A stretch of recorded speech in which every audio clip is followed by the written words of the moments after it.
Are you one who thinks that journaling is so much work and you don't have the time to put in the required work? Are you the one who thinks that you do not have certain skills or traits, or it's not just your thing to journal?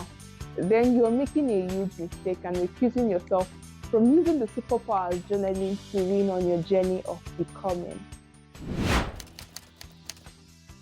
Hi, my name is Goodness. I'm your journaling buddy.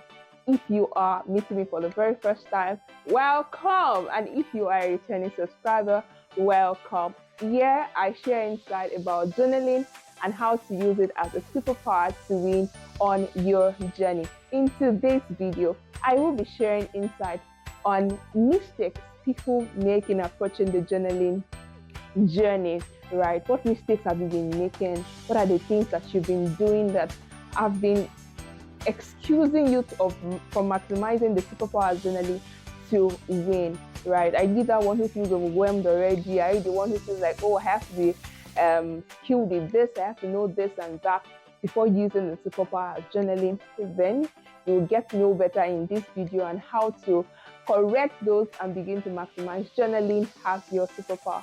Number one mistake I will be highlighting in this video is thinking that journaling has to be voluminous, right? That you have to write a lot, like 2 pages, right? You have to write like 3 pages when you journal. No.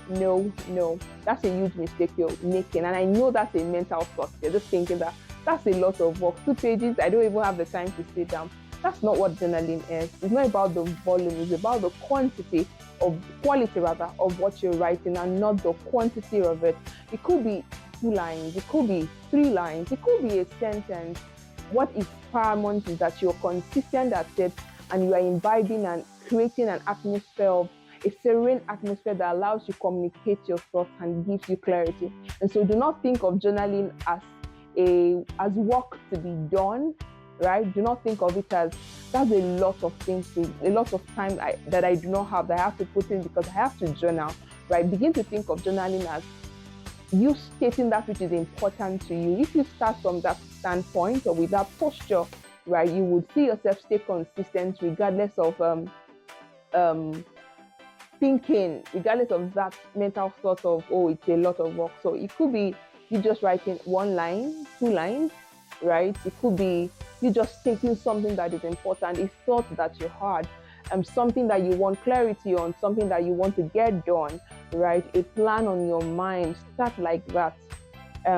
Something that you got clarity on already, right? Just start to journal. An experience that you had, just start to journal like that, and just begin your journey from that note. So it's not about how much it is, it's about how well you write, right? Consistency is what is key when it comes to journaling and not the volume. Number 2 mistake that people make when it comes to journaling is to think that they have to be very perfect. They have to own certain skills. I have to be very good at my diction. I have to be good with writing my sentences, my phrases have to be correct all the time. It doesn't have to. Journaling is a very free space. Like, I need you to know that journaling is a free space where you could write as you will. No one is looking out for your sentences. It's your private space, if you so will, right? So keep your journals private. And should you be, I've addressed it in one video when I shared how that the person would want their journals to be private to them, and that's fine, right? It's just you. So do not think of, oh, my sentences are not right, I'm not good with my speech, my writing skills, my handwriting is so bad, and all of that. Do not excuse yourself from maximizing the superpowers journaling because of all of these flaws. You get better by the day. And I remember when I started to journal as a very young teenage girl, I used to be very good with shorthands. Oh my God, shorthands! I was a guru. I was good. I was a genius with shorthands until I got into a training, and that was knocked out of me. But I was good with shorthand, and I would use it for everything, right? You know those things. Sometimes you want to write CHAC, that's that. You now spell it as DAC, dot. I was good at, think about it. In fact, I became a consultant with shorthand, right? And I remember those times if you use the app to go, to go. If you don't know to go, I don't know. I don't know what to say to you. To go. You were not in my generation, of course. You must be. You were not in my generation, right? To go. I was a custodian of shorthand. I had friends who would chat me up and say, "Ah, goodness, I want you to help me make these sentences in shorthand." Like I was that good. And I would translate a English sentences to shorthand, or probably even tell a story with shorthand. I was that good, but thank God for growing. So I'm not there anymore. Why am I referencing that instance? It's just to show to you that you don't have that perfect, right? I started using shorthand, but I can't even use shorthand for me. It's difficult. I don't understand it anymore. But where did I start? I started with just what I knew best to do at the time, right? And so, yes, do not think that you have to be perfect with your diction. If you choose to journal in pidgin, if you choose to journal in your native dialect, if you choose to journal in songs, is your choice. That's a free space for you to maximize it. Don't think that there is a kind of way, yeah, there is this kind of way that it has to be, or probably you saw a friend's journal, maybe they allowed you, or just coincidentally you saw their journal and you feel like, oh, it's so fine, it's so neat. Look at how she writes, look at how she communicates. That's unique to him or her. That's not you. Be you in your own space. No judgment, no one is judging you, right? A judgmental space for you to air your view and air yourself. Number 3 mistake that people make when it comes to journaling is to think that they have to write every day. Yeah, as simple as that, yes. People feel like, oh, when I get to start this journaling, I don't have time. My life is so full, my life is so regulated, I don't have time to journal. If only you know.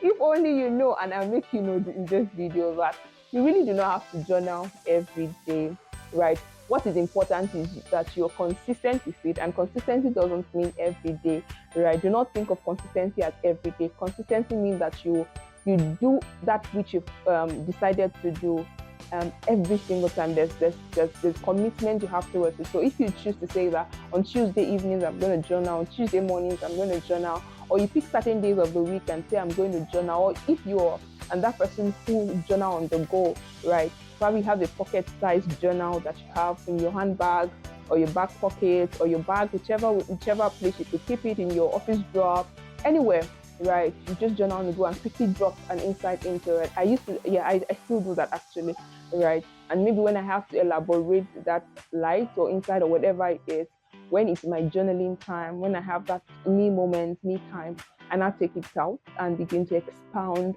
on that and that I have journaled in that my pocket-sized journal, right? So yeah, it doesn't have to be every day. It doesn't have to be every day. The goal is that you are consistent. Journaling doesn't have to be every day, so you're not overwhelmed. So you're not started thinking, so what should I write today? I must give an exception to this one because it is important. For instance, your you have a gratitude journal and you want to be intentional about being grateful for something, maybe for 365 days in a year. It could be for a month. It depends on how long you want to keep that gratitude journal, right? You want to know or be able to write one thing that you're grateful for. That's on a very different level. Yeah, that's on a very different level. Where you have to now reflect, intentionally reflect, so that you can write one or two things that you're grateful for. But on a very random note or other forms of journaling, right, you do not have to do it every day. Number 4, yeah, I think is the 4th mistake that people make when it comes to journaling is journaling only negative circumstances. Why? Why should you journal only when things go bad? Okay, so I will share my personal story here because I want you to learn. And I remember that as I started to journal, I also started to journal negative things. So I started to journal, siblings rivalry. When you have arguments with your sibling, I will go and journal my own. I tell the story to my journal, and then I used a jotter, yes, a jotter, and sometimes even a sheet of paper, and just pick it up and just start to write what happened, what transpired, why nobody's supporting me, why some other people are supporting my other sibling, and I would just rant and vent in there. And eventually my siblings always find the sheet of paper and they mock me and just laugh, laugh over it. But yeah, where I'm going to is to say that do not always write negative things. It shouldn't just be negative experiences that you attach to journaling. And I'll tell you why. Because if you begin to just state negative things and not journal happy moments, times where you were favored, you experienced a form of victory, you want something, some form of blessing came your way, you are happy about certain things, some things are working in your life, please journal about it. Do not just attach negativity to journaling. And why is that you'll be training your mind to think of your journal as a place of sorrow or sadness, right? You attach that kind of feeling to it, so you would not want to go to that space, right? So your journal should be something you're always excited to grab, something you're always excited to open, right? Not something that feels that there's a lot of negativity in there, or when you are reading again, you're just looking at negative things that you're communicated. So if you have been that one who only journal about negativities, please, I'm not asking you to stop, but of course strike a balance of when you even hear negative experiences or occurrences. It gives us clarity on how to approach things, but that shouldn't be the only thing that you journal. You should journal positive things. So when you win things, when something good is happening to your neighbor or to your loved one around, right, you should also journal about those things. Positive things are also important for you to journal. Number 5 mistake that people make on journaling journey is not revisiting their journal. If you are on this table, stand up, stand up. If you are on this table, get up because it's about to break. It's about to break. Okay, so yeah, this is the 5th mistake that I think people make on the journaling journey, because they just feel like it's about writing, and it's not about writing. I say that all the time, that journaling is more than writing. If you don't go back to reflect or revisit that which you have written, you most likely won't even gain clarity on what you've written. You most likely will not be able to build, allow me call them stepping stones, right? Or look at your life and look at the patterns. Oh, this happened in this particular year. This happened some months ago. This happened, and this is why it happened. And this is the things that I should have done or shouldn't have done. Right? If you are not able to do that, then I think you're making a huge mistake, and you are not maximizing journaling as a superpower. Every time you should dedicate time to write. Yes, dedicate time to revisit, right, what you journal. It could be you visiting it then maybe over a period of time, or doing it immediately you've written it down, whichever one fits or suits you, right? But just ensure that there is a time that you create to go and revisit all that you've journaled. And for persons who journal God's word to them, prophetic words were given, you must revisit it. You must revisit your journal every time because it is a word that you are conscious of, that you can partner with God to fulfill. Do you see? So you can't just write it down. So I've written it down, or I received a prophetic word, or God said this to me, right? Or you did a study of God's word, and there's certain inside that jumped at you and it became personal word. Spiritual things can mislead you, so you have to constantly remind yourself, right? So yeah, for prophetic words, please, as much as you can, consistently revisit them. It is what you're conscious of that you see manifest in your own reality. And so yes, number 5 mistake is you cultivating and imbibing the habit rather of revisiting your journal. Number 6 mistake that people make in journaling is not being authentic. For why? Why? Who are you pretending for? Who are you pretending to be? Right? Not being authentic. Your journal is your safe space. Yes, it's your safe space. It should be your safe space where you're authentic, you're real, where it's just you, yourself, and the Holy Spirit. It's just you, yourself, right? Just journaling, just expressing yourself, venting, saying it as it is, saying it as you feel, and not in any other way, right? That's a non-judgmental space. And so you should be authentic, be real, Be real with yourself. The seventh mistake that people make while journaling is to compare. Yes, comparison. You'll feel like, oh, I have seen my friend's journal, or I saw this person's journal. This is how it looks like. This is how it looks like. This is how she wrote. This is how she put her words together, and you want to be like that person. No, that's a mistake you're making. Remember that being authentic is key with journaling. That person's way of or style of writing is unique to them. You could choose to write in prose, you could choose to write in poetry, you could choose to tell a story. It all depends on how you want to write your journal, right? Just could be you drawing, and that's also part of journaling, right? You have to be drawing. It could be any way you best communicate what you feel or think on the inside. That should be journaling, and it is unique to you without you comparing yourself to anybody, right? In journaling, there is no one is checking your tenses. No one is asking why didn't you put punctuations? Why are there no spaces between your lines? No one is looking at that. No one is marking it, right? So you have to be authentic, and you have to let go of comparison. It is stealing your time. Imagine, since you've checked someone's journal or saw someone's journal to the time you till now, or when you begin to start yours, look at the time that that has been wasted, right? Where you would have enjoyed your own company by journaling, right? And maximizing it as a superpower. And so do not compare when it comes to journaling. Just be authentic and be unique. The eighth mistake that people make on the journey of journaling as a superpower is to judge themselves. You have to stop that. Stop making that mistake, please. Yes, please. Stop making that mistake. Journaling is supposed to be, and that's what it is a space where you are free, where you can air your opinion without anybody fighting you, right? And don't be the person who fights yourself. Give yourself some breathe, please.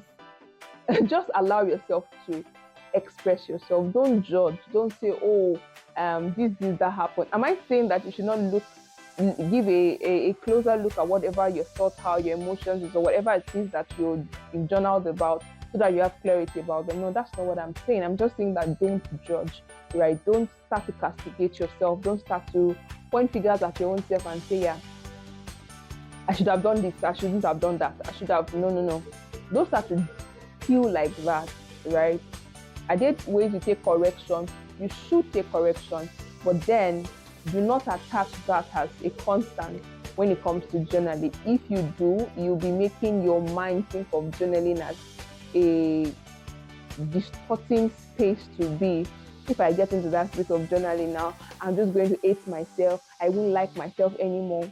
Journaling actually helps with self-discovery, and I've made a video about it. Probably I will link it with this video, where it helps you with self-discovery. Attaching judgment to it, or to expression of emotions or thoughts, is you recusing yourself from a superpower journaling that could aid your becoming. I will attach that video to this, and maybe you could watch, so that you see for yourself how it could help you on a self-discovery journey. I hope that this 8 mistakes, if you find yourself in any, do mention in the comment section. And if there are any other mistakes that you're making, or you think could be a mistake and you want me to stick to it, you could also mention in the comment section. I will be most willing, and I will respond to it. And if there are any other ones you feel like, oh, I should have spoken to, or you are making, then do let us know in the comment section. And do share this video with that friend, right? That colleague, that loved one, right? Share with them, so that they can come to listen. They can listen for themselves and also be armed with these things. Should they be making any of these mistakes, they can correct themselves and begin to enjoy the journaling atmosphere, the journaling process that they create for themselves in their me time, other than attaching different negative feelings to it. If you are yet to subscribe, I ask you to, so that you get more videos and you're aware when new videos are up. Till I come your way again in my next video, I am Goodness, your journaling buddy. Bye.